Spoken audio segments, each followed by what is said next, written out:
What secret connects the Great Pyramids and Orion's belt?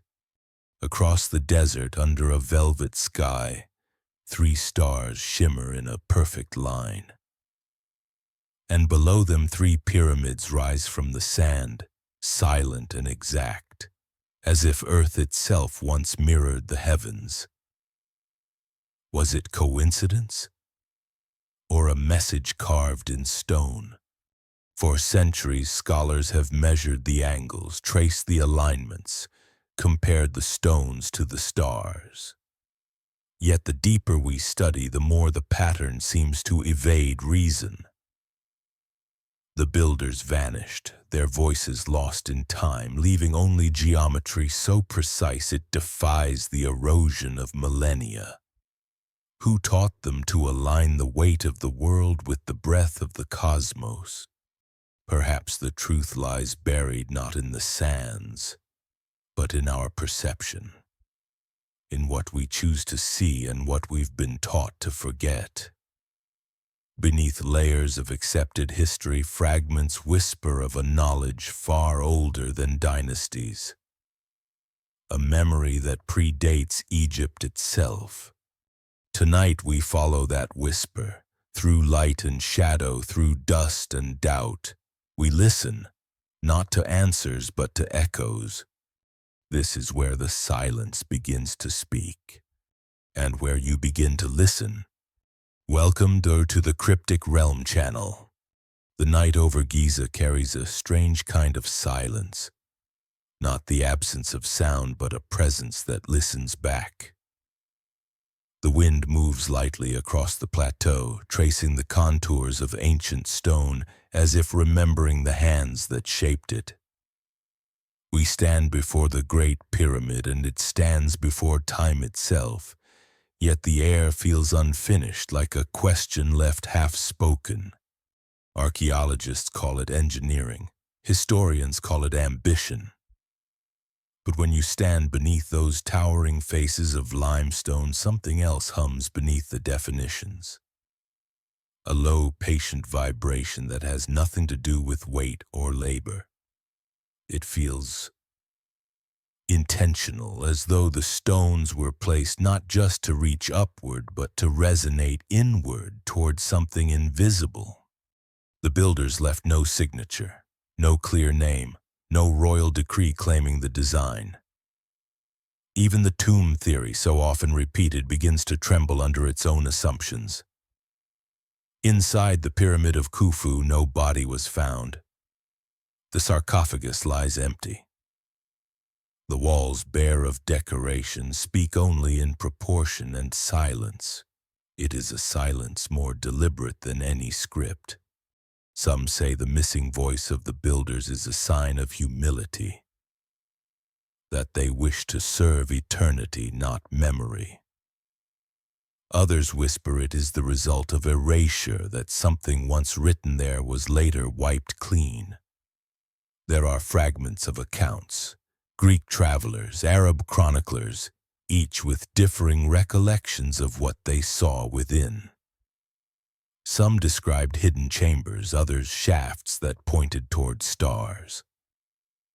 Over time, their testimonies dissolved into speculation, until the monument itself became the only remaining witness. Modern measurements tell us that the Great Pyramid aligns almost perfectly with true north, off by only a fraction of a single degree, its base nearly square to perfection. The 3 pyramids form a pattern that mirrors Orion's belt with uncanny precision, the smallest slightly offset, just as the faintest star deviates from the celestial line. It is not the kind of coincidence that survives erosion. It is a dialogue between earth and sky, architecture and astronomy, conducted across millennia. But why Orion? To the ancient Egyptians, it was the celestial body of Osiris, lord of the afterlife. The pharaoh was said to ascend to those stars upon death, to be reborn among the gods. Yet the alignment of the pyramids suggests more than ritual symbolism.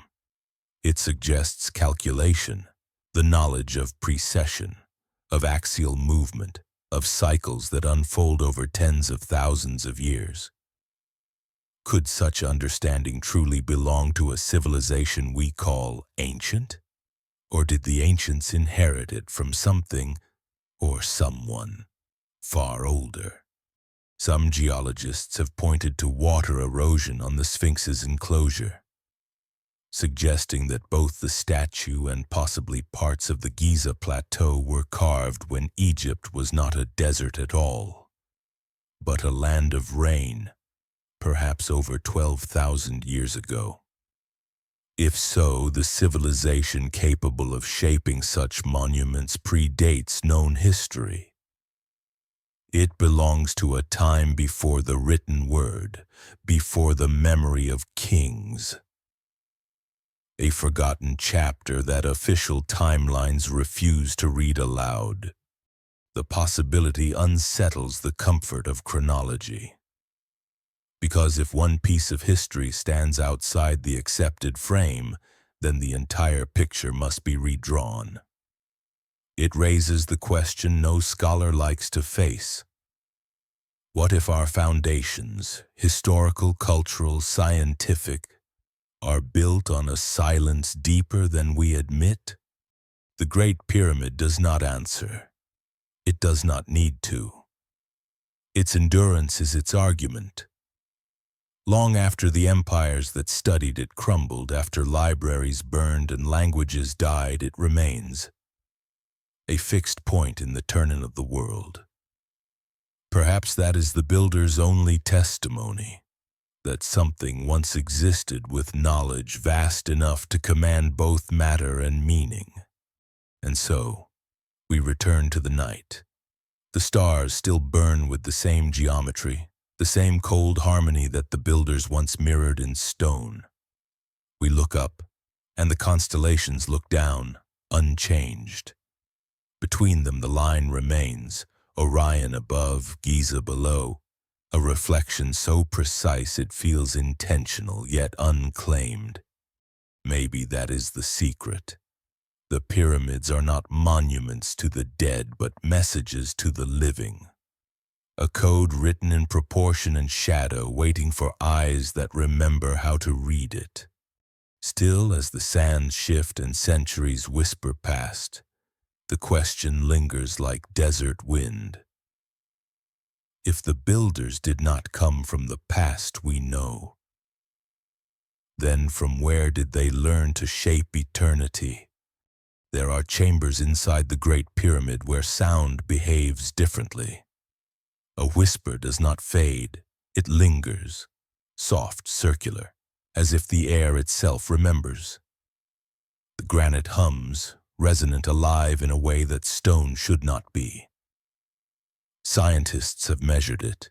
Acousticians have recorded standing waves vibrating through the king's chamber, matching frequencies that mirror the rhythm of the human heartbeat. It is not coincidence. It is design. Whoever conceived this monument understood more than mathematics. They knew how to weave energy through structure, how to turn weight into resonance, silence into vibration. When a single tone is struck in the dark of that chamber, the granite seems to sing back, amplifying the sound until it becomes more felt than heard. It is said the ancient priests once used chants there, not for worship, but for awakening, as if the stones themselves were instruments of initiation. What kind of civilization builds for sound? Not one obsessed with survival, but with continuity. The Great Pyramid is not only aligned with the stars above, it is tuned to the frequencies of the earth below. The base resonates at 7 Hz, the same natural frequency of the planet's electromagnetic field, the so-called Schumann resonance. The correlation is delicate, yet measurable. The structure hums in sympathy with the earth itself. Perhaps this is why the pyramid endures. Its geometry disperses tension, its proportions channel vibration. Earthquakes, storms, centuries of erosion, they pass. But the pyramid remains unmoved, as if sustained by the very harmonics that once animated its purpose. Ancient builders could not have known this through trial and error. They would have needed knowledge of sound propagation, of resonance, of the invisible architecture that binds matter together. Archaeologists search for tools, yet none have been found that explain the precision of these cuts. Blocks of granite weighing dozens of tons fitted so tightly that not even a sheet of paper slips between them. Marks on the stones suggest mechanical means, but of what kind? Copper chisels could not slice granite with such smoothness. The idea of lost technology drifts at the edge of legitimacy, where evidence fades into discomfort. Still, the facts remain. The craftsmanship exceeds the known tools of its supposed time. Some researchers propose acoustic levitation, the use of sound to counteract gravity. Experiments in modern laboratories have shown that high-frequency resonance can move small objects through air, even through water. Scale that concept upward, apply it to stone, and suddenly an impossible image emerges. Builders not hauling rock, but guiding it, tuning the world around them until matter obeys vibration. The notion sounds fantastic, but the ancients spoke of such arts. In the texts of Egypt, Sumer, and even Tibet, there are echoes of sound-shaping form, of words and tones capable of lifting, splitting, opening. Myth or memory, the boundary blurs. If this knowledge ever existed, it was not purely physical. It touched both science and spirit, using one to reach the other. The Egyptians called it Heka, the power of sacred utterance, of sound that commands creation. Not magic, but an applied physics of consciousness. Perhaps this is what modern thought has lost, the understanding that the material and the metaphysical once moved in unison. And yet history hides such whispers. Our textbooks speak of slaves and ropes, not resonance and geometry. They prefer the visible story, labor, hierarchy, effort, because it fits within the limits of proof. But the stones themselves tell a quieter story, one that resists translation. Each cut, each angle, each echo insists that the builders were not merely architects of stone, but custodians of something larger, knowledge that may have flowed from a source we no longer recognize. When explorers first entered the Grand Gallery in the 19th century, they described a feeling of pressure in their ears, a vibration in the chest, as if the air had density.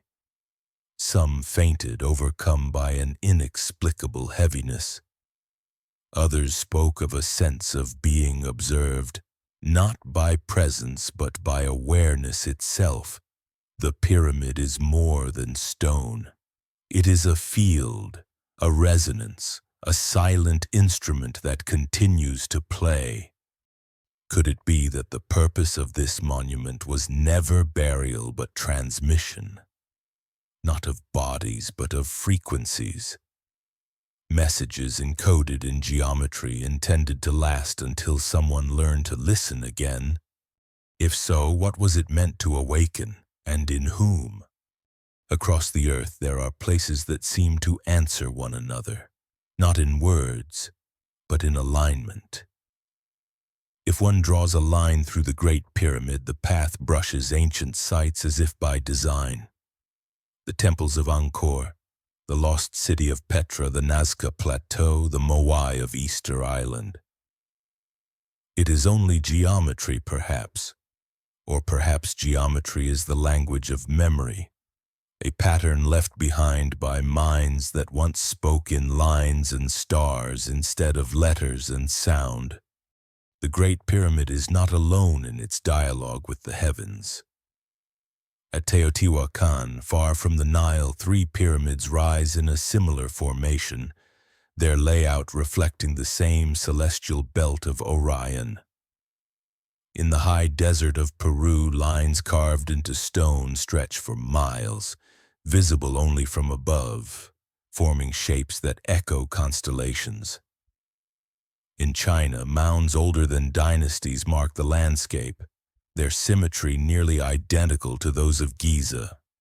The same triangle repeats, not identical but resonant, as if some unspoken template once guided distant builders separated by oceans and centuries. Archaeology calls this coincidence. But coincidence becomes fragile when repeated at planetary scale. The human mind seeks pattern because the world was built upon it. The ancients may have known this, not as superstition but as science, one that viewed the earth as a living geometry, a reflection of the sky. As above, so below. The phrase survives, worn by centuries, half philosophy, half instruction. It whispers of a time when construction was communion, when to build was to mirror the cosmos, to translate celestial harmony into form. If the Giza complex was part of a global design, then its placement at the center of Earth's landmass may not be accidental. Measured precisely, the Great Pyramid stands at the intersection of the longest lines of latitude and longitude that cross dry land, a coincidence so exact that even satellite data struggles to replicate it without intent. From that point, lines of alignment spread like threads. To Stonehenge, to Machu Picchu, to the temples of Luxor and Baalbek. Were they mapped by chance, or by a knowledge of the planet's curvature that modern science only reclaimed millennia later? In ancient myths, this grid of sacred sites was known not by coordinates but by resonance. Places where the veil between heaven and earth grew thin. The Egyptians called them Zep Tepi, the first time, when gods walked with men and knowledge flowed freely. Other cultures remember it differently. Atlantis, Lemuria, the world before the flood.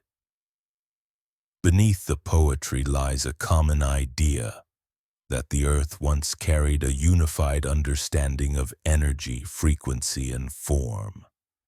The question then is not who built the pyramids, but why so many civilizations built the same dream. Was it imitation or inheritance? Were these structures memorials of something remembered, or warnings of something lost?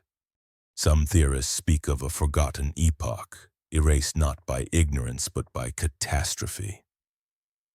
Geological evidence hints at a sudden shift around 12,000 years ago. A rapid climate collapse, floods, earthquakes, the end of the last ice age. In the layers of that change, entire coastlines disappeared. What if knowledge vanished with them? The survivors scattered across the world may have carried fragments of memory, the math of the stars, the measure of the earth, and rebuilt where they could, encoding their inheritance into stone. To them, perhaps, geometry was not art, but salvation. To rebuild the pattern was to preserve the balance. The Great Pyramid then becomes more than monument. It becomes anchor, a stabilizer in the flux of ages, a point of resonance between worlds that once aligned and now drift apart. Modern technology rediscovers what the ancients may have never lost. That form shapes field, that alignment generates force.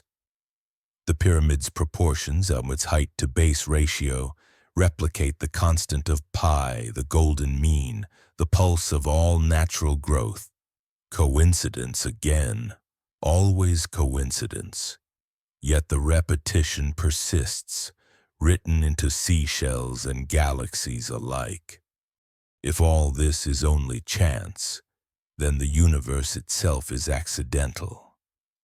But if not, then every pyramid, every stone circle, every line carved into the dust may be fragments of a single blueprint, a geometry of consciousness that once encircled the world. Perhaps the builders were not attempting to reach the gods, but to remember them, to re-establish a harmony lost to the tides of time. And if the pattern connects across continents, who or what first taught the hands that built it? Beneath the golden sands of Egypt, the wind whispers of an age before the pharaohs. Archaeologists call it pre-dynastic, a phrase that hides more than it reveals, as if to say, before history began, but after something had already ended. The Nile had not yet settled into its final path, and the desert was still green. Fossilized shells lie deep in the dunes, silent proof that this land once knew rain, rivers, and forests. In that forgotten Eden, something flourished, and then disappeared. Legends from every horizon speak of a great flood, a world reset by water. The Sumerians wrote of it, the Hebrews preserved it, the Egyptians hinted at it in their myth of the Zep-Tepi, the first time, when gods walked the earth and men lived in their shadow. It was not the beginning of civilization, they said, but the memory of its rebirth. If that is true, then Egypt was not the first chapter of history, but the echo of another older song. The evidence lies buried in the stones themselves. Around the base of the Sphinx, channels of erosion cut deep into the limestone, their curves shaped not by wind but by water. Geologists have studied them, and some whisper of rains that ended 12,000 years ago. A time when the Sahara bloomed long before the reign of Khufu or Khafra. If the erosion is truly that old, then the Sphinx, and perhaps the pyramids beside it, may have been carved by hands that lived before the desert was born. Such an idea unsettles the linear comfort of textbooks. It speaks of a civilization erased from record, one that may have stood on the edge of the last ice age. When glaciers melted, the oceans rose more than 100 meters. Whole coastlines vanished. Plato's tale of Atlantis, once dismissed as allegory, begins to sound like memory.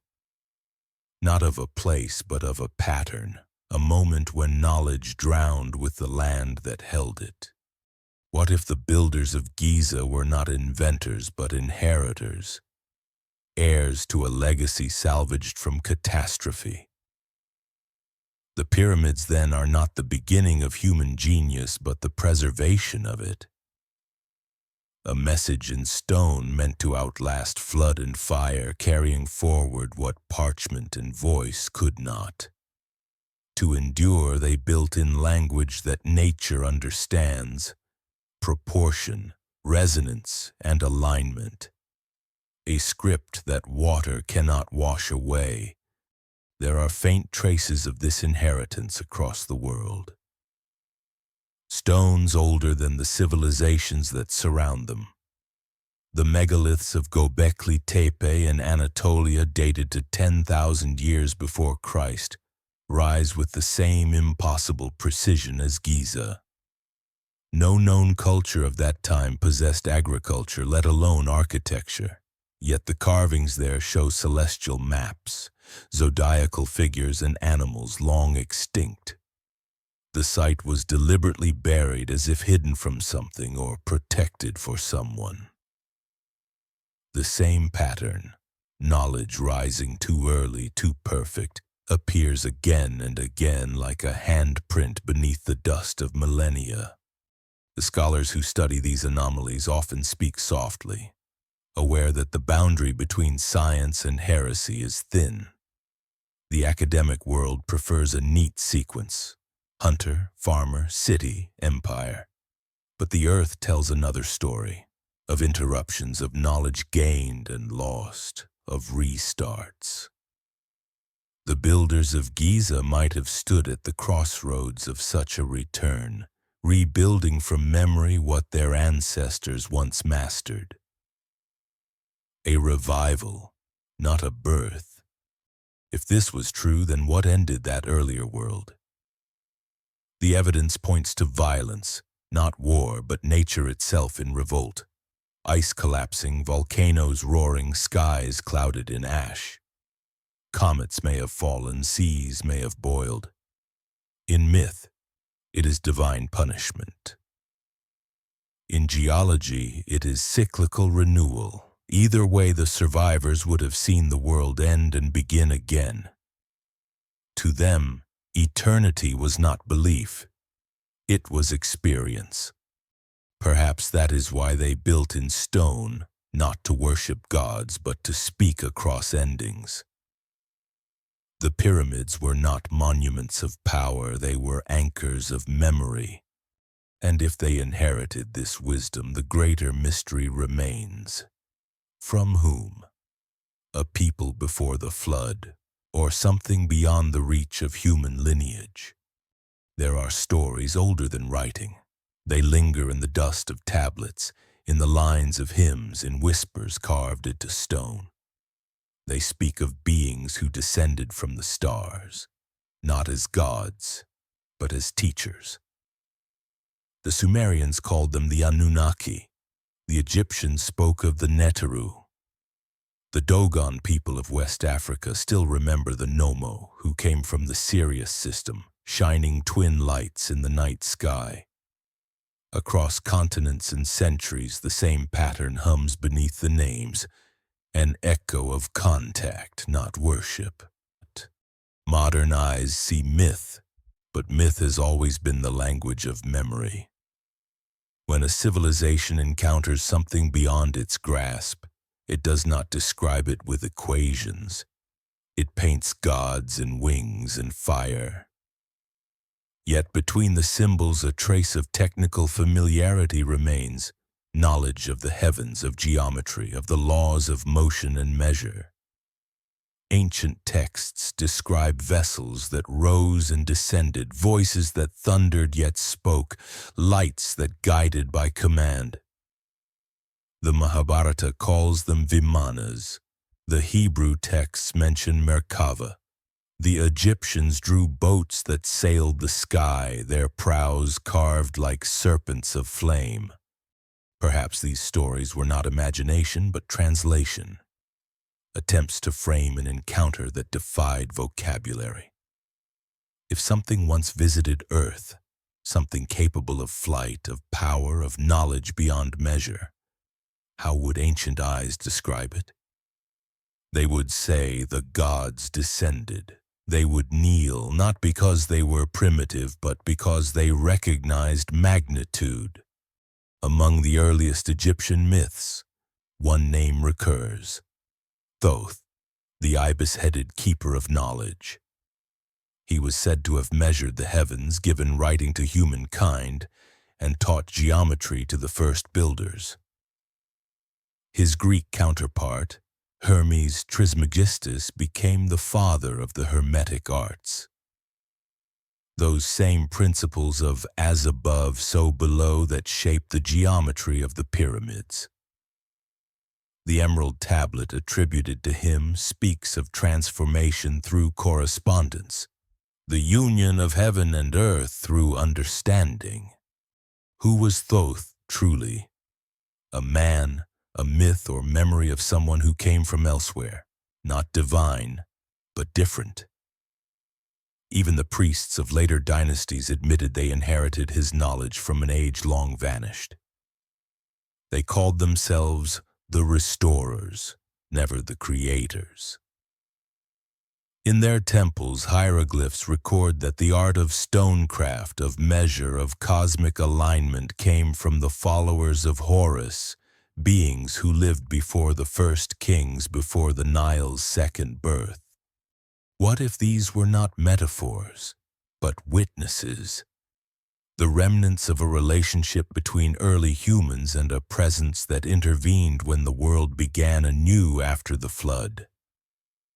Some anthropologists argue that this idea of a civilizing visitor is merely a universal metaphor, a myth for the spark of consciousness itself. Others, however, point to coincidences too numerous, too consistent, sudden leaps in agriculture, astronomy, and architecture around the same period across regions with no known contact. It is as if humanity awoke all at once, remembering what it had never learned. Could it be that knowledge did not evolve but returned?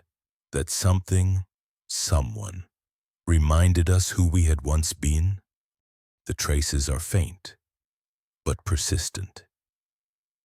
The Dogon of Mali knew that Sirius was a binary system long before modern telescopes confirmed it. The ancient Hindus spoke of cycles of time measured in tens of thousands of years, a scale accurate to celestial precession. The Egyptian calendar matched the rising of Sirius with uncanny precision, guiding floods and harvests. Everywhere the stars dictated the rhythm of life, as if they were not just distant fires but coordinates. If a presence once walked among the ancients, its purpose may not have been conquest, but preservation. The seeding of knowledge before silence returned. A gift or an obligation left to echo in myths until we learned again to listen. And so perhaps the builders of the pyramids were not alone, but assisted. Not by slaves, but by memory made manifest, by minds that saw the earth as an instrument to be tuned to the sky. They built what they remembered, guided by what they revered. The question is no longer whether the gods were real, but whether the gods were ever divine, or simply those who knew more, who left when their work was done. If they departed, where did they go? And why does the sky above Giza still feel like a place of return? When the night clears above Giza, Orion rises first. 3 stars burn in a perfect belt, tilted slightly at the horizon. To the naked eye they seem near, but light from the faintest has traveled more than 1,000 years to reach us. That light began its journey when kings were still carving stone, and still it glows. A message moving through darkness unchanged. Beneath it, 3 pyramids echo its form with the same subtle tilt. It is geometry made cosmic. It is alignment as devotion. Ancient priests called Orion Sa, the celestial body of Osiris. In their vision, the stars were not symbols but destinations, doorways through which the soul ascended after death. The pharaoh was not buried but launched, guided by shafts that pierced the pyramid's inner walls, angled precisely toward the belt of Orion and the rising of Sirius, the star of Isis. Those tunnels were not for air, they were for light. Through them the king's essence would travel, following the stellar path of rebirth traced in the heavens. Modern instruments confirm what legend once whispered. The shafts align almost exactly with the stars they were said to honor. Not in our sky today, but in the sky as it appeared more than 12,000 years ago. The correlation suggests that the builders understood precession, the slow drift of the Earth's axis that changes the position of the stars over millennia. Yet that motion was not scientifically described until the time of Hipparchus, thousands of years later. How did they know? The answer may lie in observation beyond mere sight. The Egyptians studied cycles, rhythms, the beating heart of the sky. They measured the flood of the Nile by the heliacal rising of Sirius, knowing that the star's first light would herald the season of renewal. To them, the heavens were a clock of eternity and the earth a reflection of it. Giza was built not simply as architecture, but as a calendar of stone, each angle, each alignment recording a celestial truth. The Orion correlation, as modern researchers call it, is not unique to Egypt. At Teotihuacan, in the Valley of Mexico, the Avenue of the Dead aligns with the setting of the same constellation. The ancient Maya built temples that mark the zenith of Orion's stars as they pass above their jungled horizon. The Dogon performed ceremonies synchronized to Sirius, though separated by continents and languages. The pattern persists, as if these ancient cultures all remembered the same instruction: build where the heavens speak most clearly. Could it be that Giza was part of a planetary observatory, not for watching the sky, but for harmonizing with it? The pyramids, then, were not tombs, but tuning forks. Their mass, their orientation, their resonance, all meant to stabilize a connection between Earth's field and the geometry of the cosmos, the stars above and the stones below forming a single system, a bridge of energy and intent. In ancient Egyptian texts, the pharaoh was called son of the sun, but also he who knows the paths of the stars. To rule meant to understand the celestial order, to maintain harmony between what is above and what lies below. The pyramid, therefore, was the instrument of that balance, the physical embodiment of Ma'at. Cosmic equilibrium. The placement of each block was an act of devotion to proportion, the divine mathematics through which existence sustained itself. Standing before these monuments, one senses not grandeur but stillness, a stillness born from precision. Even in ruin, the angles align, the shadows fall exactly where they should. The wind crosses the plateau in measured silence, and for a moment the boundaries blur. Between light and stone, between sky and earth. It feels less like architecture and more like listening to the universe breathing through geometry. The pyramids do not merely point to the stars, they converse with them. And perhaps that conversation continues. Silent, patient, unbroken. The earth rotates, the constellations drift, yet the dialogue remains. The same three stars rise over the same three stones, each night repeating the message we have forgotten how to read. If these alignments were intentional, they suggest not superstition but science, a cosmology that saw the planet as participant, not observer. Giza may have been a node, part of a network linking heaven and earth, a reminder that the two were once one. And if this is so, then somewhere within that network lies the source, the origin point from which this knowledge first radiated. Was it a civilization that mapped the stars from memory, or one that came from among them?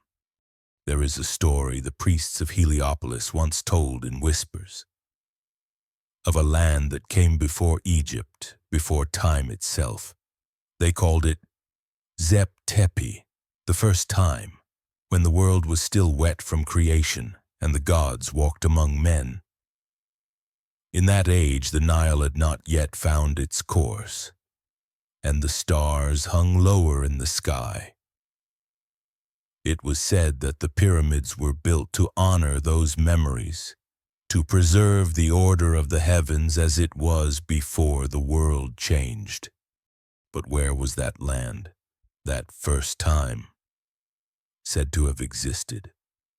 The legends are vague, folded in allegory. Some point westward across the setting sun where a great island once stood before being swallowed by the sea. To the Greeks, it was Atlantis. To the Egyptians, it was the home of the Shining Ones, the ancestors of the builders who arrived after a cataclysm and brought with them the secrets of measure, number, and stone. The historian Solon heard the tale from priests at Sais, who told him that Athens and Egypt were but remnants of an earlier world, a world drowned by the anger of the waters. Plato preserved their words. Your civilization is but a child, for there have been many destructions of mankind and many births. The priests spoke not in myth but in cycles, as if remembering not one flood but many. In geological terms, such memory might not be wrong. Around 10,800 BCE, the Earth entered a violent transition. Ice sheets collapsed, seas rose, climates reversed in less than a generation. Evidence of impact, microglass, soot, shocked quartz, has been found across continents, as if something from the sky had struck and set the world ablaze. When the fires cooled, entire coastlines had disappeared beneath new oceans. In that loss, a civilization could vanish without leaving a trace above the waterline. Could Zep-Tepi have been the Egyptian memory of that earlier world? If so, then the pyramids were not built to mark the beginning of Egypt, but to preserve the end of another age. Their precision, their orientation, their resilience, all suggest the work of a culture obsessed with survival, not grandeur. The stones are not declarations of power, but safeguards designed to endure catastrophe. Beneath the plateau, tunnels run deep, some sealed, others unexplored. Ancient texts speak of a hidden chamber, the Hall of Records, said to hold the wisdom of the world before the flood. Herodotus mentioned subterranean passages beneath the pyramids where priests once guarded the treasures of Thoth. Modern explorers have found cavities using ground-penetrating radar, voids untouched for thousands of years. Their contents remain unknown, protected by silence and sand. If such a chamber exists, it may not hold gold or relics, but information, the remnants of an older science carved in symbols we have yet to decipher. Perhaps this was the true gift of Zep-Tepi, knowledge preserved not in writing, but in design. Geometry that encodes physics, proportion that mirrors the constants of creation. Knowledge so fundamental that it survives the collapse of language itself. Across the world, echoes of this lost epoch persist, myths of a golden age undone by pride, of fire and flood, of survivors carrying wisdom to new lands. The stories change names but not meaning. Always there is a teacher, a navigator, a keeper of stars. Always there is a remnant who rebuilds. If Atlantis and Zep-Tepi were one and the same, then Egypt was their monument to remembrance, a bridge between worlds. The Great Pyramid stands as both memory and prophecy, its shadow tracing the same arc year after year, its alignment fixed as the stars drift above. It is a compass pointing not only to Orion but to an origin lost beneath waves. Even now, satellite scans of the seafloor reveal anomalies. Symmetrical ridges, circular formations, faint outlines where no natural current should carve them. The ocean keeps its secrets well. Perhaps the truth sleeps there in the quiet between tectonic sighs, waiting for us to remember. History is a spiral, not a line. What we call the beginning may only be a return. And so the question deepens. If the builders of the pyramids were the heirs of a world erased, whose memory do they serve? And who in turn remembers them? The language of the ancients was not made of words. It was built from silence, symmetry, and light. Every line of the pyramid, every angle, every shadow speaks in that older tongue. A language not heard but seen, not read but felt. When the sun moves across its face, the monument seems to breathe. At dawn, light grazes its edges with perfect balance, igniting the limestone into gold. At dusk, shadow returns with equal grace, as if obeying a hidden metronome. This is not coincidence. It is conversation. Modern science has begun to trace the patterns the ancients left behind. The proportions of the Great Pyramid encode constants, P and F, the golden ratio, woven through architecture long before their formal discovery. The ratio of the pyramid's height to its perimeter corresponds precisely to the relationship between the Earth's radius and its circumference. Its slope angle mirrors the mean of the Earth's latitude where it stands.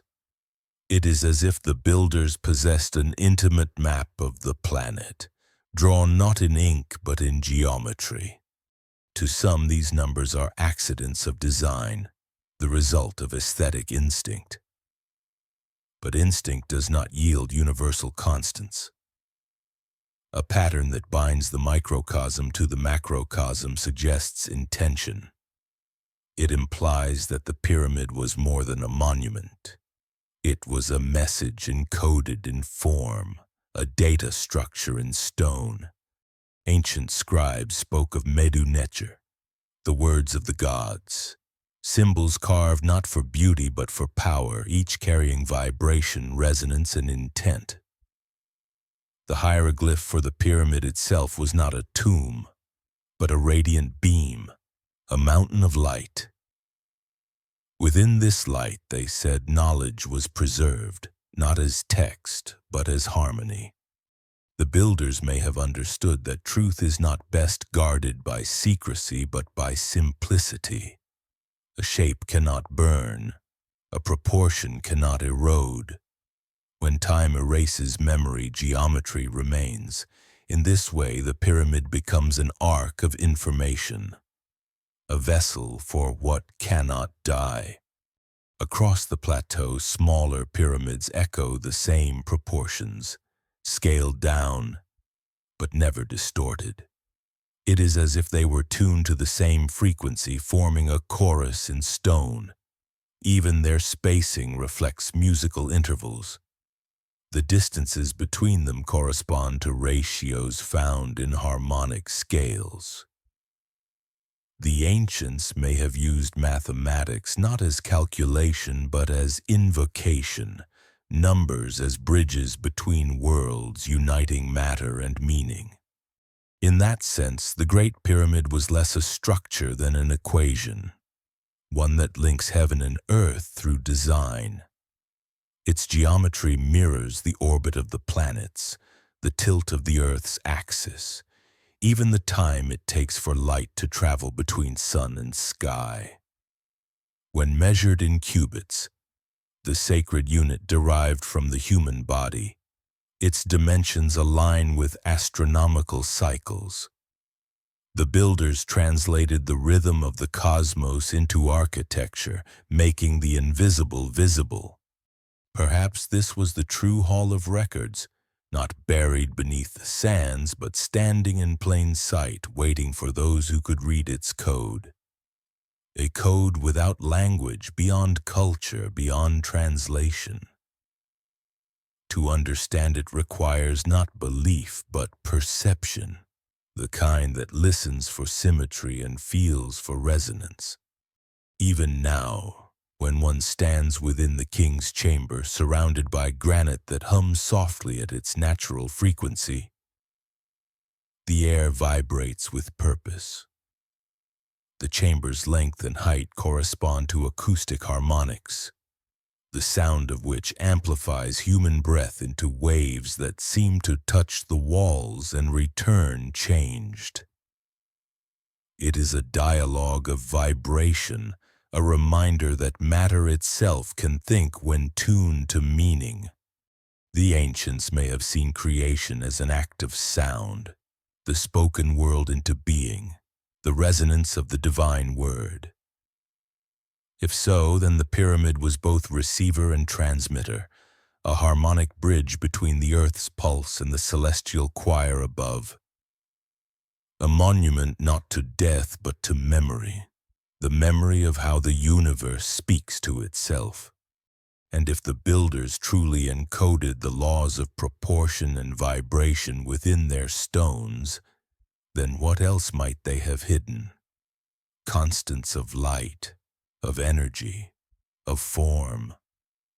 Knowledge not yet rediscovered but already known. Perhaps what we call science today is only the slow remembering of what they once understood. The stones keep their silence, but the silence is not empty. It is filled with the hum of equations waiting to be heard again. And somewhere in that hum lies a truth too simple, too vast for words. Inside the Great Pyramid, silence is never absolute. It breathes, it waits, it listens back. Those who have entered its inner chambers often describe a faint vibration beneath the skin, a pulse that seems to rise from the stone itself. The deeper one walks, the more the outside world disappears until only resonance remains. Slow, heavy, surrounding. It is as if the monument hums with its own heartbeat. Acoustic studies confirm what intuition already senses. The pyramid is an instrument. In the king's chamber, the dimensions are tuned to specific frequencies.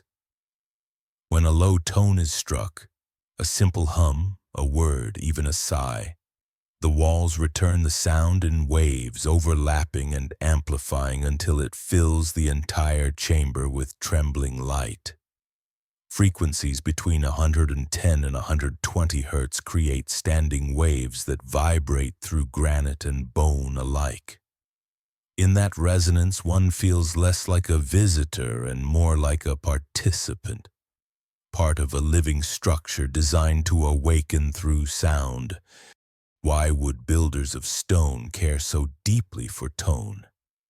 Perhaps because they understood that sound shapes matter. In modern laboratories, scientists use high-frequency resonance to move particles into patterns, geometric forms that shift and bloom as the pitch changes. The ancients called this sacred sound, but it may have been sacred because it was practical, vibration as creation. Granite, rich in quartz, behaves strangely under sound. It converts vibration into electrical charge, a property known as piezoelectricity. When struck or exposed to resonance, quartz emits energy, subtle but measurable. The king's chamber, lined entirely with this stone, becomes not a tomb, but a capacitor, a resonant core capable of transducing sound into electromagnetic impulse. Whether this was intended or not, the physics remain. The structure amplifies energy. Imagine the rituals once performed there. Priests chanting in harmonic unison, torches extinguished, air trembling. The tones would build, overlap, find equilibrium. At a certain frequency, the entire chamber would begin to sing. Perhaps the builders used this resonance to alter perception, to reach states of consciousness in which geometry and light dissolved into one. Perhaps the pyramid was not a resting place for the dead, but a place where the living could encounter eternity. In Egyptian myth, sound was the first act of creation. The god Ta spoke the world into existence. The tongue of Thoth gave form to thought. To them, vibration was not metaphor, it was law. Every frequency corresponded to a principle, every tone to an element of being. When harmonized, they produced Ma'at, the balance that sustained the cosmos. The pyramid, then, could be seen as an architectural hymn, a physical embodiment of that balance, eternally resonating with the frequency of the earth itself. Some researchers have noted that the pyramid's resonance aligns closely with the Schumann frequency, the natural electromagnetic heartbeat of our planet. At around 7 to 8 Hertz, this vibration is identical to the alpha waves of the human brain in meditative states.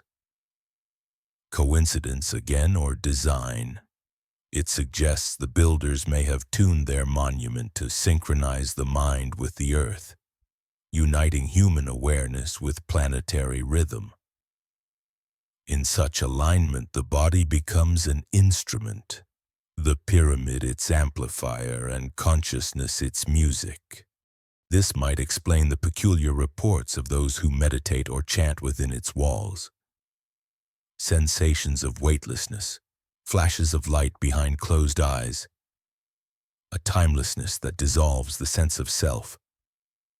Perhaps the structure was meant to evoke exactly that, not death but awakening.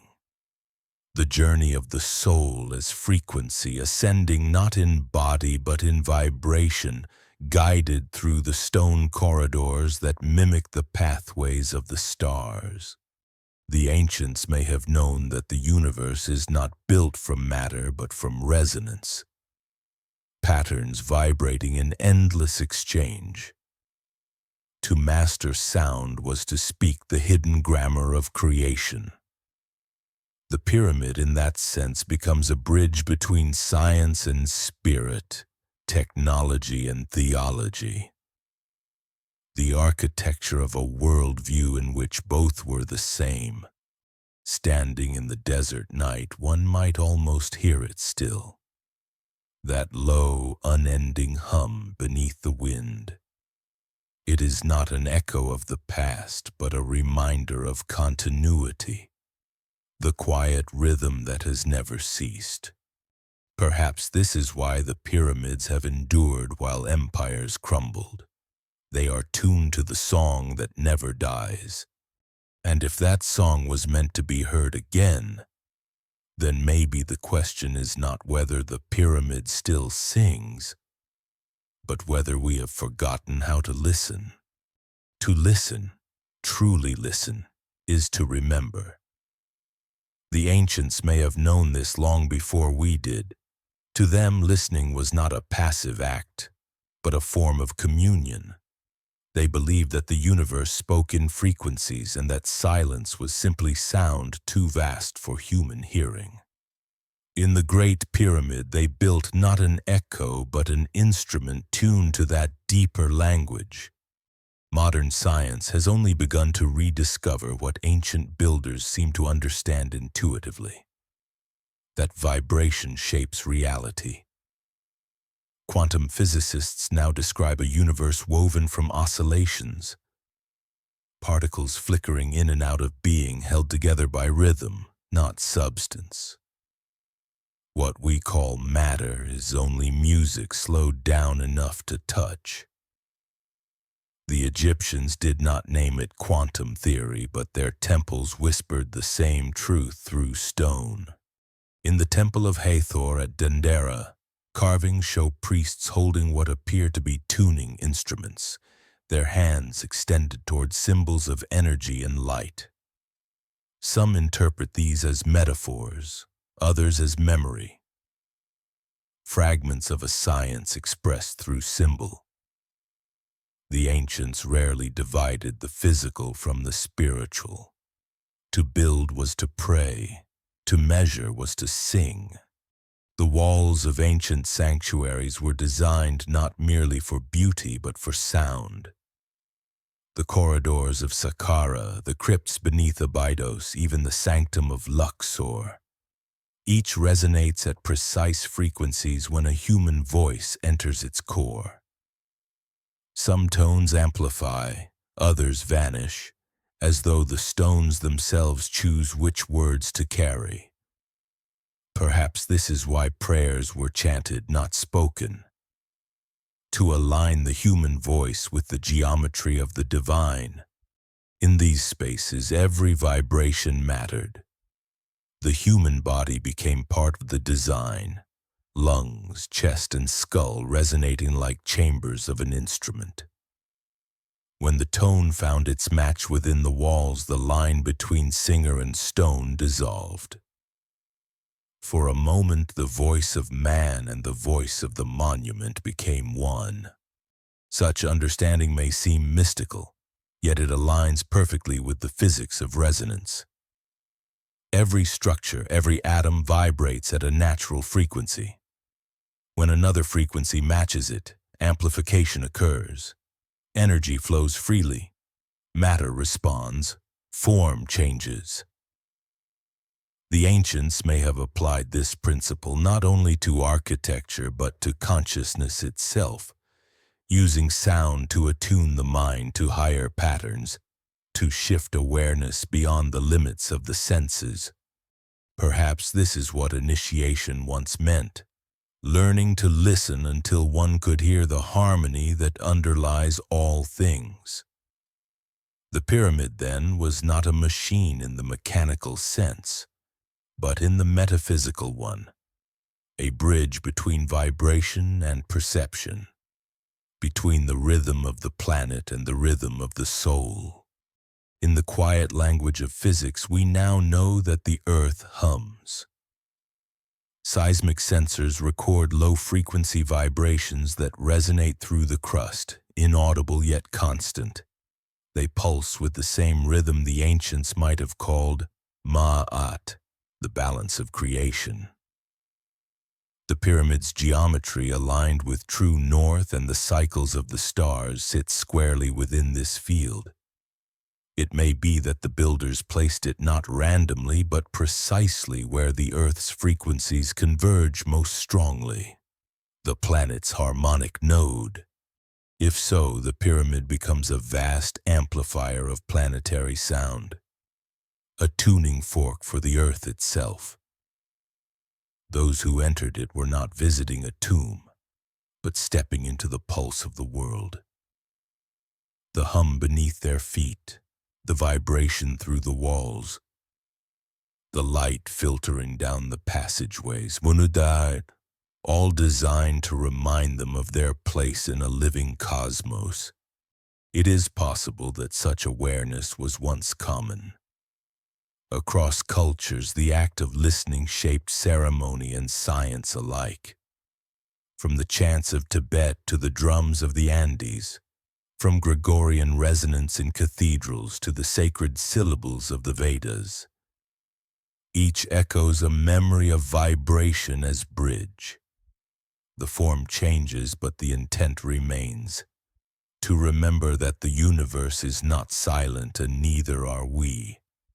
The builders may have left behind no scripture because they built their scripture into sound, a message that cannot decay, carried not by language but by frequency, a truth that waits for hearing rather than reading. And so the stones of Giza keep their rhythm. Perhaps they are not monuments to the past, but invitations to tune ourselves once more. For when we learn to listen deeply enough, the silence itself begins to sing. Across the earth, stones rise in silence, each shaped differently, each echoing the same secret. From the deserts of Egypt to the jungles of Cambodia, from the mountains of Peru to the misted plains of England, the pattern repeats. Monument after monument, separated by oceans yet built on the same principle: alignment, proportion, resonance. It is as though the planet itself once followed a shared score, and these sites were its notes. At Stonehenge, Massive sarsen blocks ring the sky in precise formation.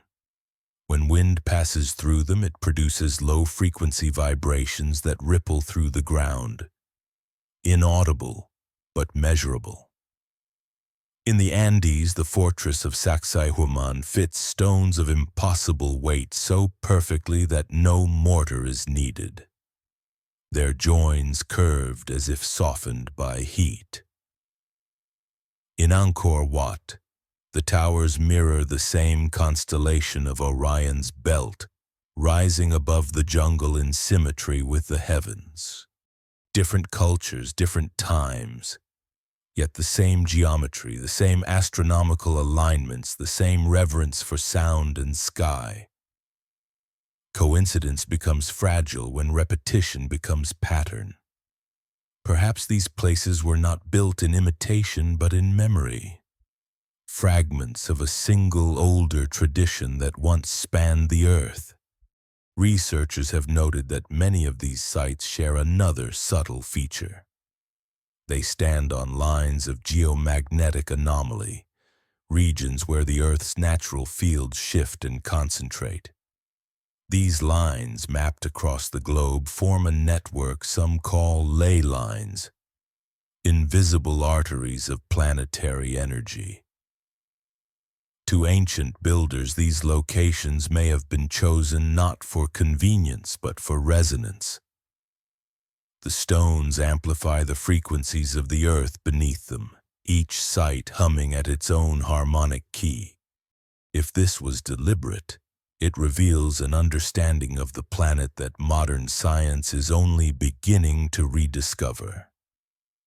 The earth not as static matter but as a living field. Ancient architects may have viewed their structures as instruments that tuned local energy, stabilizing balance between ground and sky. A global symphony written in stone sustaining harmony long after its composers vanished. The same ratios recur. The golden mean, p, the square root of 2. The same orientation, toward solstice sunrises, lunar extremes, cardinal points. In Egypt, in Mexico, in China, always the same conversation between shadow and light, horizon and star. It is a language without nation or creed, belonging to an intelligence that measured the earth by the rhythm of the cosmos. Could such unity emerge by chance? Or does it suggest a common source, an inheritance carried through ages, preserved in sacred architecture as code and prayer? Myths hint at this inheritance. The Egyptians spoke of Thoth, the Mayans of Kukulkan, the Sumerians of Ea, the Greeks of Hermes. Each a god of knowledge, of measure, of balance, each a messenger between worlds. Always the same archetype, the bringer of geometry and word, the teacher of harmony. Across civilizations, these figures bear the same attributes: the staff, the serpent, the light. It is as if the memory of the same teacher was translated into 100 tongues. Perhaps the earth itself was the classroom, and these monuments were the lessons, demonstrations in stone of how heaven and matter intertwine. The builders did not need to write history because their architecture is history. A map of thought, carved in resonance and shadow, still legible to those who remember how to see. In recent years, scientists using satellite imaging have traced alignments linking many of these sites. Long, almost straight lines connecting monuments across continents. While coincidence explains some, others defy geography. A chain running from Easter Island through Nazca, Giza, and on toward Angkor. The precision suggests intent. Whether ancient or natural, the line exists, as if the Earth's memory still preserves its own design. Stand in at any one of these places, amid the great stones of Karnak, the terraces of Machu Picchu, or the silent pyramids of Egypt, a similar feeling arises. A pressure in the air, a hum beneath the ground, the sense of standing at the intersection of unseen forces. It is both comfort and unease, as though these places are still awake, still breathing, still aware of their purpose. The ancients may have known something we forgot. That to shape the world is to participate in it. That every line drawn in stone changes the music of the earth. Their monuments were not inert but alive. Harmonies meant to sustain a planet recovering from catastrophe. If they truly belonged to a single network, then the Great Pyramid was its heart, the central chord in an earthly symphony whose echoes still reach us across time. And if that harmony has faded, perhaps it is because the musicians have long gone silent. Or perhaps the song continues, waiting for us to join again. The earth hums beneath our feet, and perhaps the ancients knew where its song was strongest. They built not only where stone was abundant, but where the unseen gathered. The places where magnetic fields bent, where subterranean waters met, where the pulse of the planet rose nearest to the surface. These were not random foundations, they were chosen, divined, tuned. Across continents, the pattern emerges. Sacred sites aligned with invisible energy. A web of power woven through mountains, deserts, and sea. Modern researchers trace these paths as ley lines, lines of force linking temples, mounds, pyramids, and standing stones in impossible precision. Skeptics call them coincidence, yet the alignments persist. Hundreds of monuments arranged along invisible corridors that follow neither trade routes nor terrain. They move instead as if guided by geometry itself, by the unseen architecture of the earth. Ancient texts describe them differently, as dragon lines in China, song lines in Australia, serpent paths among the Celts. Each culture gave them a name that implied movement, sound, and life. To walk these paths was to walk the spine of the world. The ancients believed energy flowed through them like breath, and that where the lines crossed, the veil between worlds grew thin. Those crossing points became temples, sanctuaries, circles of stone, instruments to anchor balance, to amplify the natural pulse of the land. Even now, instruments detect electromagnetic anomalies at many of these ancient sites. Subtle rhythmic shifts in field intensity, often tied to solar activity and lunar phase. It seems the earth responds to the heavens, its energy rising and falling like tides of light. The builders somehow knew. They built in sympathy with that rhythm. Temples that breathe with the planet, monuments that hum with the moon. What if these alignments were more than spiritual? Navigation, perhaps, a global grid used by travelers who measured distance not in miles but in harmonics. The stars above formed the map, the lines below the compass. A civilization of mariners of light, tracing the same patterns that still define our world's geography. Long before compasses and satellites, they may have understood the magnetic song of Earth itself and learned to follow it home. Some researchers have speculated that ancient stones could act as conductors, channels for telluric energy, absorbing and transmitting the Earth's subtle currents.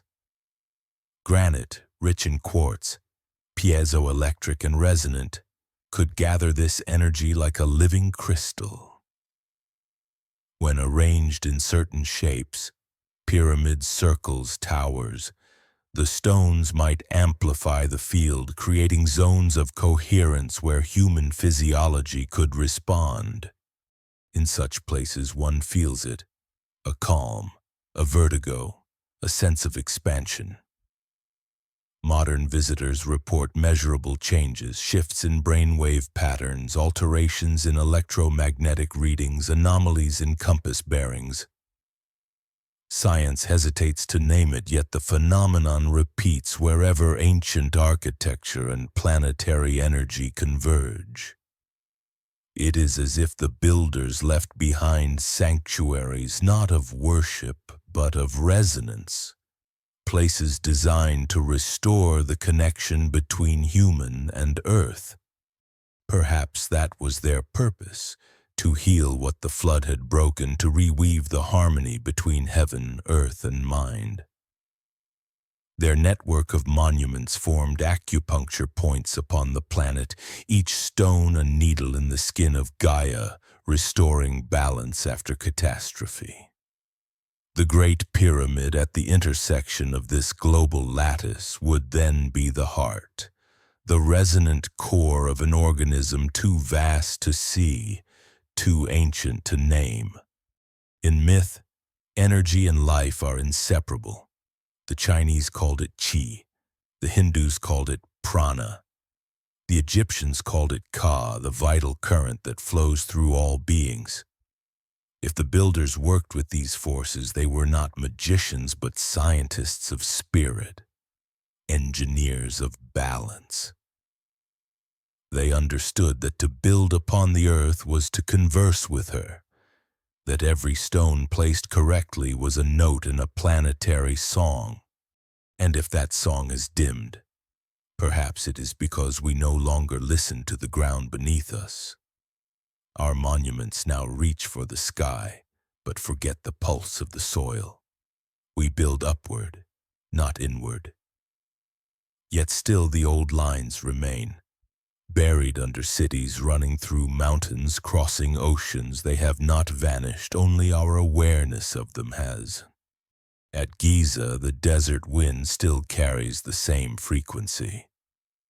It waits, patient, unbroken, as though the network is dormant, not dead.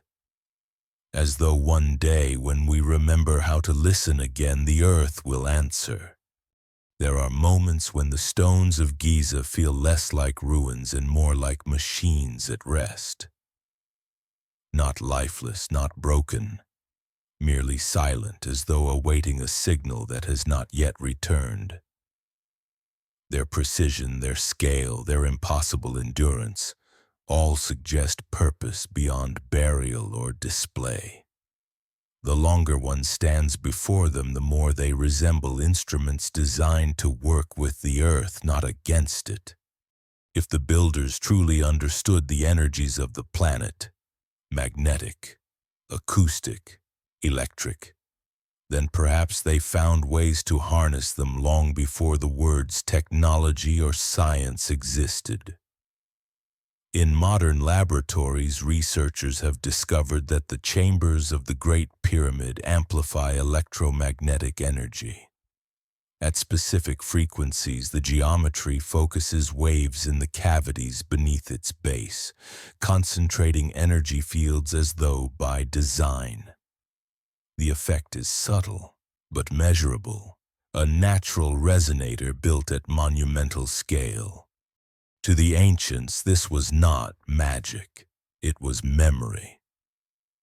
They may have known that the earth itself is alive with current, lightning in slow motion pulsing through rock and soil, circulating between sky and core. The Great Pyramid, standing at the planet's energetic center, may have functioned like a tuning fork within that field. Its limestone casing, once polished to mirror brightness, was slightly conductive. Beneath it, layers of granite and quartz acted as amplifiers. Even the chambers were arranged like capacitors, alternating layers of dielectric and conductor, channeling subtle charge from ground to sky. Could it be that this monument once captured the invisible heartbeat of the planet? Some theorists speak of it as an ancient power plant, a term both bold and inadequate. Not a machine in the industrial sense, but a harmonizer. A device that drew upon natural forces to sustain balance, perhaps even to transmit energy without wire or flame. If so, its builders were not only masters of stone, but of resonance, field, and flow. The physics that bind the visible to the unseen. Ancient texts hint at this mastery. The pyramid texts speak of the power that comes through the stone, of the shining one who ascends through light. They describe vibration, illumination, transformation, processes that sound less spiritual and more technological when stripped of translation. The pharaoh's ascent may not have been symbolic at all, but literal, an energetic transference, the conversion of matter into frequency, body into light. Even the placement of the pyramids across the plateau supports the theory of intent. The Great Pyramid rests above an aquifer, layers of water trapped in porous limestone. Flowing water generates electric potential through friction and mineral charge. The structure above it, precisely aligned, could have drawn from that current, using the movement of groundwater to generate continuous low-level energy. A living engine powered by the earth itself. If this were true, it would explain more than mystery. It would explain the near-perfect preservation of the monument, its resistance to decay, its faint but measurable electromagnetic field. It would explain why the builders chose this site, why they aligned it so precisely to the stars. Because energy is geometry and geometry is order. The pyramid would not have been merely built upon the earth, but built into it, part of the planet's circuitry, part of its song. Modern researchers have tried to replicate the phenomenon on smaller scales. Pyramidal structures, when oriented to true north, have shown strange effects: mild ionization of air, preservation of organic matter, subtle electromagnetic amplification.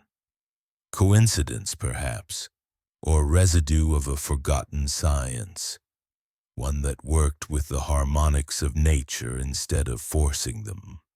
If the Great Pyramid once functioned in this way, its power was not meant to be extracted but experienced. It may have been a temple of transformation, a place where energy, light, and consciousness converged. To stand within its resonance was to be realigned, healed, perhaps even awakened. Such technology would have felt like religion to those who witnessed it, and religion would later imitate what it no longer understood. But if it was once active, what silenced it? Time erodes more than stone. A shift in the earth's field, a flood, the loss of knowledge. Perhaps the network that fed it simply went quiet. The circuit broke, but the instrument remains. The Great Pyramid still stands, perfectly aligned, perfectly silent. Maybe it sleeps, maybe it waits. For what or for whom we cannot know. But sometimes in the stillness before dawn, the sand vibrates ever so slightly, as if the earth is remembering how to hum. The silence of the pyramids may not be natural. It may be the echo of an ending. There is a feeling that hangs over Giza, as though something once vibrant was suddenly hushed. The stones still hum faintly but without purpose, like the strings of an instrument long untuned. Perhaps the great monuments fell silent not through decay but through disconnection. A system once alive with energy now cut adrift from the song it once carried. Civilizations rise, and with them their knowledge. Then something shifts. the sky, the sea, the mind of humanity itself, and what once was fact becomes legend. There are layers of memory buried beneath every empire, strata of forgotten brilliance pressed under the weight of simpler times. The builders of the pyramids may have stood at the summit of one such age, and when their world fell, it did not crumble slowly. It was erased. Every ancient culture remembers a catastrophe, a flood, a fire, a sky that fell. In Egypt, they called it the end of Zep Tepi, the turning of the world. In Sumer, it was the storm of Enlil. In India, the great war of the Mahabharata, when the gods released weapons of fire that burned the air itself. And when the sky cleared, silence followed. The temples closed, the stars dimmed, the network that once bound earth to heaven was broken. What if the pyramid's stillness marks that break? The moment when resonance fell into ruin and humanity began again from dust. Archaeology calls it progress, from hunter to farmer, from farmer to builder. But perhaps it was the opposite, a long forgetting. The pyramids stand as the last echo of that memory, proof that the ancients once commanded laws of nature we are only now beginning to rediscover. After the cataclysm, survivors would have carried fragments of knowledge. Numbers, symbols, stories. They would have tried to preserve what they could, but language cannot hold geometry and myth cannot hold science. The wisdom that once aligned stone and star became prayer and superstition. What was once physics became faith. The priests who guarded it turned into prophets, their formulas transformed into rituals. Over generations, purpose became mystery, and mystery became myth. There are hints of this transformation in the ruins themselves.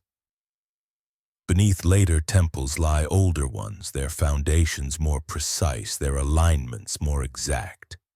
Each generation built upon the last, but with less understanding, as if copying a diagram without knowing what it described. The deeper one digs, the finer the craftsmanship becomes. Knowledge does not progress backward unless it is remembered, not invented. Some scholars suggest that the suppression of this knowledge was deliberate. When power shifts, truth is rewritten. Empires have always feared those who can see beyond their walls. In the early dynasties, knowledge was sacred, guarded by priests who spoke the language of measure. Later, it was confined to royal circles, then hidden altogether until only echoes remained. The rise of organized religion replaced observation with obedience, philosophy with decree. The stars became symbols, not systems. The heavens were no longer maps but metaphors. And yet, fragments survived, in geometry and myth, in architecture that refused to crumble. Some say the Library of Alexandria once held scrolls that traced the lineage of this forgotten science, blueprints of temples that resonated with the stars, formulas for the energy that flowed through stone. When the library burned, the world lost more than words. It lost its memory of what was possible. The silence deepened. The Great Pyramid endured that silence, immovable, unread. For centuries it stood in isolation, its purpose reduced to rumor. Travelers climbed its slopes, priests prayed beside it, empires rose and fell in its shadow. But it neither spoke nor decayed. It waited, and in waiting, it became eternal. Perhaps that was its final function, not to transmit but to preserve, to survive the forgetting until another age was ready to listen. Now, as science circles back toward vibration, energy, and field, we find ourselves tracing old footsteps. The language changes, but the pursuit is the same, to understand the harmony between matter and meaning. The ancients may have known it by instinct. We approach it by equation. Both are ways of hearing the same song. But the silence still holds a question. If the builder's knowledge was lost through disaster once before, what will happen when we remember it again? After the silence, some still remembered.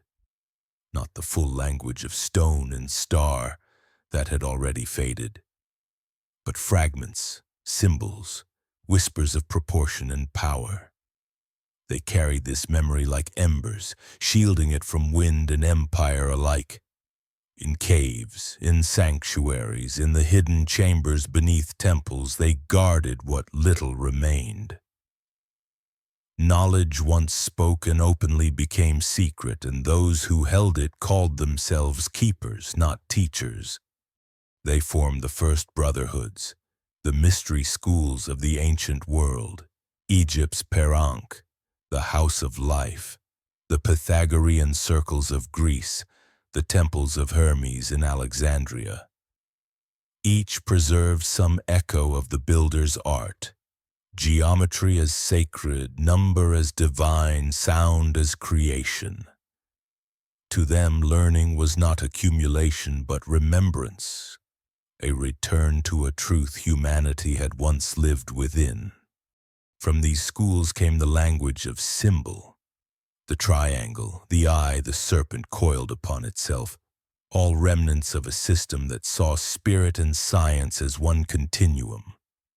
The pyramid itself became a symbol of the soul, the square base of matter rising to a single point of unity. The ancients taught that to ascend the pyramid was to ascend within oneself, from shadow to light, from body to being. Architecture as allegory, proportion as prayer. The priests of Thoth were said to have held scrolls from the first time, writings inscribed on plates of emerald and gold. Later they became the Hermetic philosophers, whispering of the unity between heaven and earth. Their teachings migrated through Babylon, through Greece, through Rome, always hidden in plain sight, clothed in allegory to survive the shifting tides of power. When dogma rose, they retreated underground. When reason returned, they spoke again. The chain never broke entirely. But secrecy has a cost. The more knowledge is hidden, the more it hardens into ritual. What began as geometry of creation became ceremony, initiation, oath. Those who entered the mysteries swore silence, not out of vanity, but out of necessity. The world outside had forgotten how to see. To reveal too much was to risk persecution. So the old sciences were encoded in myth, in art, in architecture that spoke in ratio instead of word. You can trace their path through time like a fading constellation. The Pythagoreans spoke of harmony of the spheres, echoing Egypt's music of the stars. The architects of Gothic cathedrals embedded sacred geometry into their arches and spires, reviving the resonance of proportion lost since the pyramids.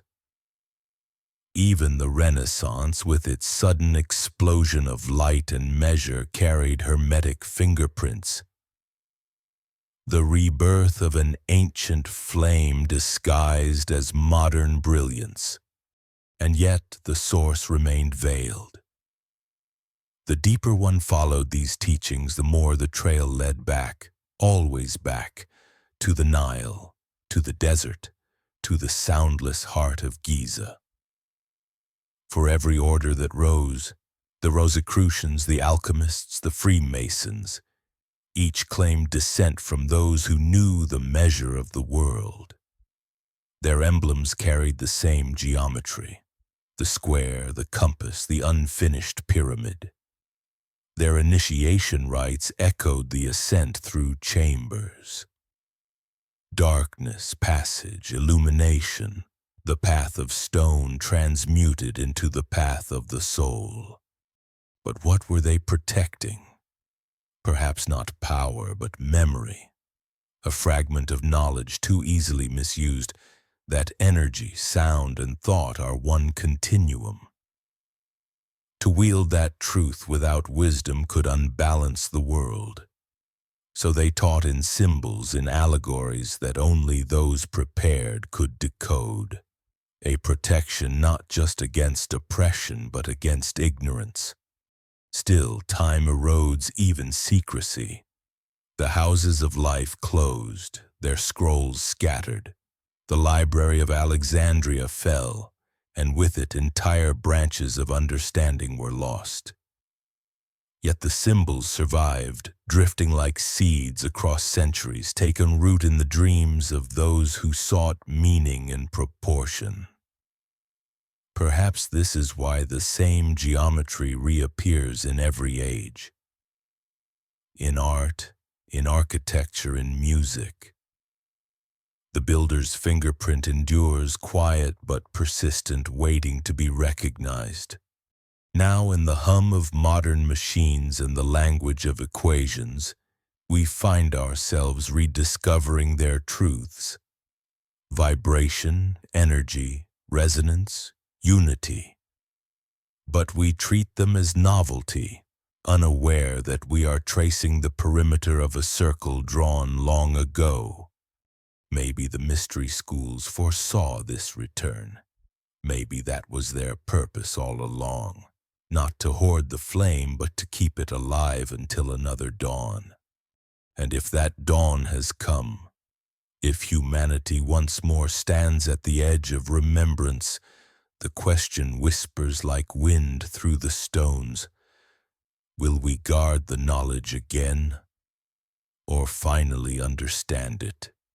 It is said that nothing new is ever born, only remembered. When the first mathematicians of Greece measured the world in lines and arcs, they believed they were discovering truth. Yet the proportions they named had already been carved into the stones of Giza, long before language carried their names. What they called discovery may have been the faint memory of something far older. Geometry reawakening through the minds of those who had never truly forgotten. The hermetic fragments that survived Alexandria's flame whispered the same idea. As above, so below. To understand one realm was to reflect the other. In this simple phrase lay the seed of modern science. That observation reveals law, that the universe is consistent, harmonic, intelligible. But to the ancients, this principle was not only intellectual, it was sacred. The observer and the observed were bound in resonance. To know a thing was to participate in its vibration. When Europe emerged from its long twilight, those old words began to move again, carried in secret manuscripts, coded in art, hidden beneath the language of faith. The Renaissance was not a birth, but a remembering, a gentle re-emergence of proportion, harmony, and light. Artists like Leonardo studied anatomy and architecture with the same reverence once given to temples. In the Vitruvian man, the human form became a microcosm of cosmic geometry. The same ratios that shaped the pyramids written now in flesh and bone. The builder's wisdom had found a new vessel. Alchemy, too, was not madness but metaphor, an attempt to reunite the physical with the spiritual, to turn the dense into the luminous. Solve et coagula, the alchemist said, dissolve and recombine. To transform lead into gold was never merely about metal, it was about memory. The base elements of matter, like the base instincts of humanity, could be refined until they resonated with the divine. The process mirrored the pyramid's ascent, from the heavy base of the earth to the radiant point that meets the heavens. The same geometry lived within music. Pythagoras had once declared that the universe was built upon number, and that harmony was proof of divine order. Centuries later, Kepler listened for those harmonies in the orbits of the planets, hearing in their motion a silent symphony. Newton, studying light, called his spectrum the music of color. Even Einstein would later speak of vibration, of space and time curving not as static laws but as resonant fabric. Science, without knowing, was finding its way back to the same eternal note the ancients once heard through stone. But something was lost in translation. The old science united mind and matter. The new science divided them. In our pursuit of measurement, we forgot participation. We learned to analyze, not to align. We dissected the cosmos instead of listening to its song. And yet, beneath equations and theories, the same pattern glimmers. A universe of vibration, frequency, and harmony. We rediscovered the mechanics, but not the meaning. Perhaps this is why the symbols persist. The eye within the triangle, the spiral, the golden mean. They haunt our architecture, our currency, our art, as though the memory of the builders refuses to fade. Each reappearance is a whisper, a reminder that the ancient vision of unity still breathes within our culture's bones. Even in the age of electricity and quantum field, the same truths return dressed in new language. Resonance becomes wave function. The ether becomes vacuum energy. The sacred number becomes constant. We rename, but we do not erase. The principles remain, disguised perhaps, but intact. The builder's geometry lives on in the circuits of our technology, in the architecture of our cities, in the very code that animates our machines. Maybe progress is not forward at all, but circular. A slow remembering of what was once known and forgotten. Each age calls it by a new name, believing it original. Yet somewhere beneath the noise of invention, the old hum continues. The ancients may have foreseen this cycle. The rise, the fall, the rediscovery. They built the pyramids not only to endure the elements, but to anchor the pattern, to keep the memory steady while humanity wandered. So that when the circle closed, the stones would still stand as mirrors, waiting for the next civilization to recognize itself in their reflection. Now, as we reach once more into the invisible, into energy fields, quantum resonance, and the geometry of consciousness, we find ourselves approaching the same horizon. Perhaps we have never been advancing, only returning. And if the builders could see us now, they might not ask what we have learned, but whether we remember what we once knew. Perhaps the ancients were never trying to describe gods. Perhaps they were describing the pattern of existence itself, the symmetry that connects the vast to the small, the eternal to the fleeting. The names of their deities may have been metaphors for forces, frequencies, dimensions of awareness. In their myths, creation always begins with vibration, a word, a breath, a tone. In our laboratories, creation begins the same way. With a pulse of energy, a fluctuation of field, the quiet trembling that gives rise to form. Modern physics now speaks of strings and waves, of invisible lattices that hum with potential. The universe, they say, is made of vibration. The very fabric of space is not emptiness but motion, energy expressing itself as geometry.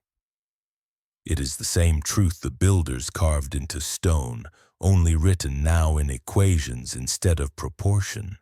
The circle is closed, though we rarely see it. Einstein spoke of curvature, of space bending like melody. Tesla heard resonance everywhere, calling it the key to understanding the universe. If you wish to find the secrets of the universe, he said, think in terms of energy, frequency, and vibration. It is the same principle once embodied by the Great Pyramid, a monument of alignment, of tuned mass and living field. What we measure now through instruments they knew through intuition and participation. In the quiet convergence between science and spirit, one begins to sense a return. Quantum theory blurs the line between observer and observed, just as the Hermetic texts once did. Consciousness, long dismissed as epiphenomenon, begins to emerge again as a central force, not the byproduct of matter, but the foundation beneath it. The universe behaves as though aware of itself, adjusting its outcomes through observation. The builders may have known this long ago, that awareness is the true energy, and that form responds to attention the way strings respond to touch. The geometry of the pyramid, its precision, its balance, its alignment with the stars, was not only symbolic but participatory. To stand within it was to enter a field of coherence, to feel the mind and the cosmos breathe together. Modern studies on brainwaves, electromagnetic fields, and resonance show similar principles. That harmony produces stability, that coherence sustains life. The ancients expressed this not as formula, but as ritual, a science performed as prayer. And perhaps that is the difference. They saw no separation between the physical and the sacred. To them, to measure was to worship. To align was to remember. They would have looked upon our modern world, our machines, our towers of light, our restless pursuit of power, and seen in it both brilliance and amnesia. We have rebuilt the skeleton of their science but forgotten its soul. Yet something stirs beneath the surface of this remembering. As telescopes peer deeper into space and microscopes dive further into the atom, both reveal the same architecture: spirals, ratios, vibration. From galaxies to DNA, the pattern repeats. The ancients might have called it the fingerprint of the divine. We call it the structure of reality. Either way, it is the same design. Perhaps this rediscovery marks the beginning of a new Zep Tepi, another first time, not a return to temples and hieroglyphs, but a return to unity. A moment when science, art, and spirit will cease to quarrel, realizing they have been describing the same thing all along. When our machines hum with resonance and our minds tune again to the planet's rhythm, we may hear what the ancients once heard: the soft voice of order beneath chaos, the pulse of creation beneath silence. And maybe then the pyramids will no longer be monuments of mystery but mirrors, showing us not what was lost but what has always been within reach. The builders might have known this cycle would come again. They built for it, not to preserve their names but to preserve the pattern. Stone cannot teach, but it can remind. When humanity finally hears that resonance again, between mind and matter, star and soul, the silence of the pyramids will not end. It will be understood. The ancients did not see the earth as a rock adrift in darkness. They saw a being, vast, breathing, alive. To them the planet was not background but participant, a consciousness whose pulse could be felt in river, mountain, and stone.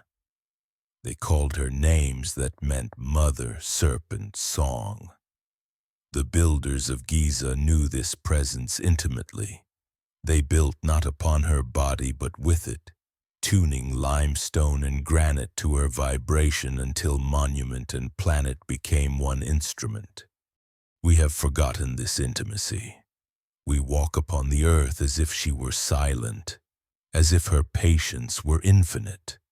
Yet the ground beneath us is never still. It moves with cycles of breath, the slow inhale of tides, the electric whisper of storms, the magnetic heartbeat that hums beneath the crust. These rhythms are not random, they are coordination, a living geometry. The ancients aligned their monuments to those pulses, understanding that to stand in harmony with the planet was to share her strength.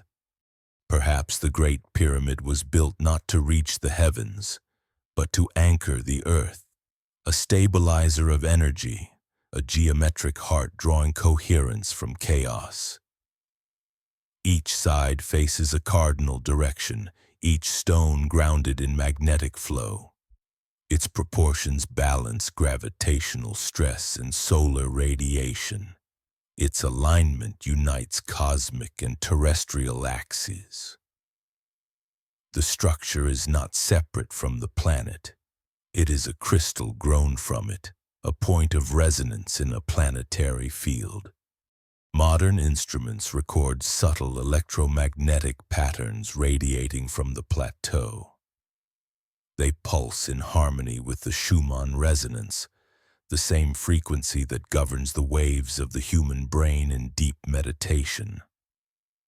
When measured across continents, the pattern repeats. Faint, rhythmic, planetary. It is as though the earth hums a single tone and the Great Pyramid amplifies it, keeping the song steady through millennia of silence. If this is true, then the builders were not architects of tombs but caretakers of equilibrium. Their monuments were acupuncture points in the body of the world, each one placed with intention, each one sustaining the whole. The energy lines we call ley lines were not superstition but anatomy. The veins through which the planet circulates her vitality. The builders simply remembered the design. In every age, humans have sought to reconnect with this harmony. Shamans drummed in rhythm with the earth's heartbeat. Monks chanted until their breath matched the wind. Engineers built temples where sound could fold upon itself in resonance. Each act, no matter how distant in time, was a reenactment of the same remembering. We have always known somewhere beneath reason that we are not observers but extensions of a living cosmos. The modern world, with its hum of circuitry and restless light, may seem far from such awareness. Yet even now our satellites trace magnetic flows, our sensors detect the Earth's subtle voice. We study what the ancients felt, calling it frequency, current, wave, unaware that we are learning to speak her language again. The more we listen, the clearer it becomes. The earth responds, her storms, her fields, her patterns all shift in rhythm with the sun, the moon, and perhaps even with us. If consciousness is not confined to the mind, but woven into the fabric of reality, then the earth herself may be conscious. The builders might have known this, not as theory but as relationship. They built as one might sing to a friend, not to command, but to join. And perhaps the silence of the pyramids is not emptiness at all, but listening. Perhaps they wait, attuned still to the frequencies of the planet, amplifying what remains of balance while the world above forgets. They endure like anchors holding a melody we no longer hear. but the song is not lost. It hums through the ground, through the air, through us. When we quiet ourselves enough, when thought slows and breath steadies, the same vibration that once guided the builders begins to rise within. It is the heartbeat of the earth, faint yet familiar. The reminder that we have never truly been separate. The pyramids do not tell us to look upward for the divine. They tell us to listen downward, into the pulse beneath our feet. For the heavens are mirrored here within the living body of the world, and within us who were shaped from her dust and her dreaming. Some say that when the earth awakens, her children begin to dream the same dream. Perhaps that awakening has already begun. In cities filled with light and distance, there are moments when people pause, in silence, in wonder, in longing for something they cannot name. It is not nostalgia, but recognition. The pulse beneath their feet still calls, faint yet insistent, like the low hum that the builders once followed. Humanity, after millennia of forgetting, begins to listen again. The rediscovery does not arrive through temples or priests, but through science, art, meditation, movement, 1,000 paths converging upon one truth. Everything vibrates, everything connects. We measure neural rhythms, heart coherence, the magnetic fields that flow between people in shared emotion. The tools are modern, but the realization is ancient. We are part of one field, one resonance, one living geometry. The builders may have foreseen this moment. The turning of another great cycle. They built for it. Their monuments were not messages to the past, but to the future, to a generation capable of hearing through silence, seeing through reason, and remembering through science. The Great Pyramid, perfectly aligned to the stars, stands as both monument and metronome, marking the rhythm of ages. When the heavens return to their ancient alignment, so too might the memory of purpose return to the human mind. Across the planet, other sites stir in parallel. At Stonehenge, solstice gatherings mark the turning light. In the Andes, pilgrims walk old lines of power that trace the mountain's spine. At Angkor, the temples mirror the sky, waiting for the stars to fall back into place. The grid the ancients once tended has not vanished. It sleeps beneath the dust, reawakening where human consciousness begins to resonate again. Perhaps the monuments do not act alone. Perhaps they respond to us, their circuits reactivated by awareness itself. When we meditate, when we stand in awe, when we feel unity instead of isolation, we re-enter that network. The body, the earth, and the cosmos align for an instant, and the silence becomes music. These are not mystical visions, but measurable harmonics. The heart emits a magnetic field. Groups in coherence amplify that field. When human intention synchronizes, the resonance spreads. The ancients may have called this prayer, but it is also physics. Consciousness as frequency, collective awareness as resonance.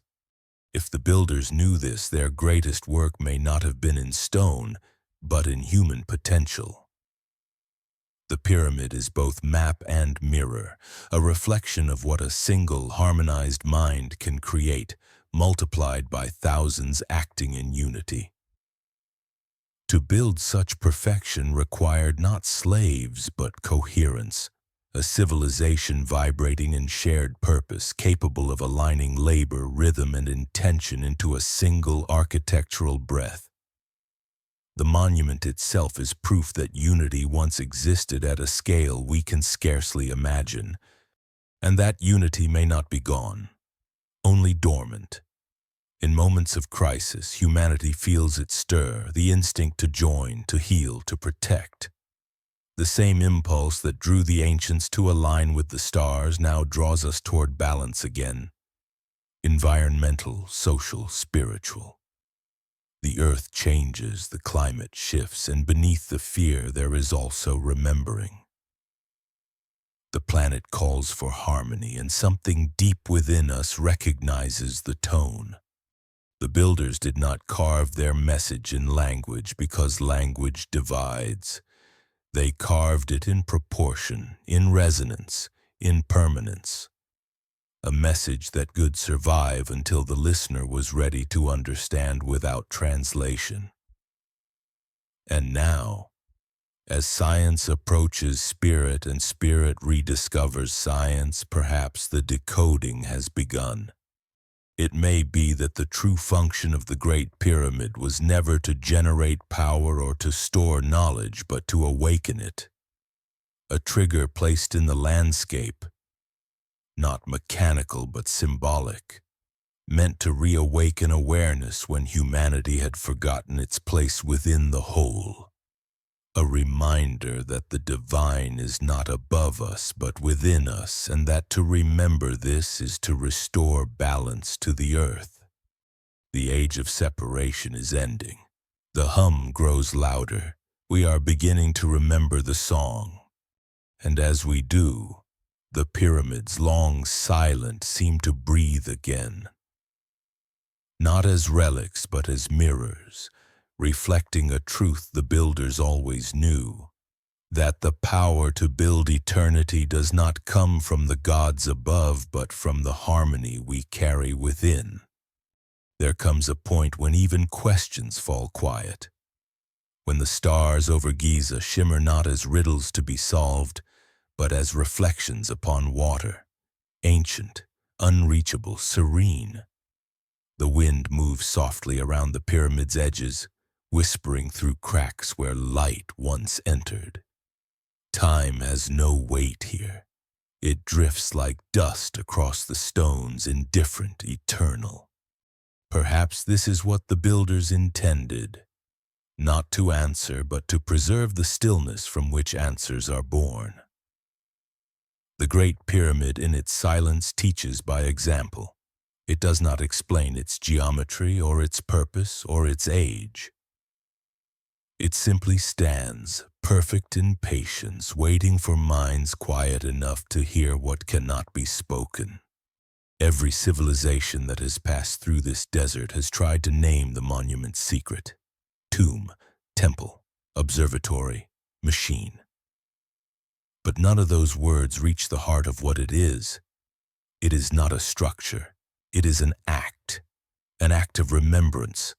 A reminder that order can exist amid chaos, that harmony can be built by human hands when those hands move with reverence. At night, when the horizon fades into shadow and the air cools, the pyramid seems to breathe. Its angles dissolve, its presence becomes weightless, like a mountain of thought suspended between earth and sky. The stars shift slowly above it, and for a moment one can almost feel the alignment. Orion rising, Sirius following, the same celestial rhythm the builders once watched in wonder. The same silence they once trusted. The same faith in the balance of things. We have spent centuries measuring the stones, arguing over their purpose, charting every inch of their precision. Yet perhaps the truth was never hidden in the details, but in the feeling. The stillness. The humility of standing before something that refuses to die. The awareness that we too are built from the same geometry, fragile, temporary, yet capable of carrying eternity within. The Great Pyramid is a mirror. It reflects not the stars, but us. In its symmetry, we see our own longing for order. In its endurance, our dream of permanence. And in its silence, the echo of a wisdom that needs no language. Maybe that is the final secret of the builders, that they were not gods, or visitors, or lost magicians, but beings who remembered how to listen to each other, to the earth, to the infinite hum of creation. Their monuments were not messages to the sky, but songs of belonging, sung in stone so that time itself could not forget the tune. If we listen now, truly listen, we may hear it again. Faint but steady beneath the hum of our cities, beneath the noise of thought. The resonance of unity, the low vibration of life continuing, eternal, unbroken. The same pulse that guided the hands that shaped these stones still moves through ours, waiting to be remembered. And so the story does not end, it simply returns. As the stars return, as the tides, as the breath. The builder's message was never about the past, but about cycles. The assurance that what was once known will be known again, when silence becomes our teacher once more. Some nights the desert feels almost luminous. The air trembles. A faint light touches the edge of the pyramid, and for an instant it seems to glow. Not from sun or moon, but from within. Then the wind shifts, and the illusion fades. Or perhaps it was not illusion at all, but recognition. The brief moment when human memory aligns with cosmic design. The ancients called such moments zeptepi, the first time when heaven and earth were one. Maybe every age carries its own first time waiting to be remembered. And so the story of the pyramids continues not as history, but as heartbeat, quiet, patient, eternal. The night deepens. The stars burn colder. The desert exhales. And in that infinite hush, the stone listens once more. To us, to the planet, to the echo of all beginnings. Welcome home, to the silence that never ended. Welcome, Dwadam, to the Cryptic Realm channel.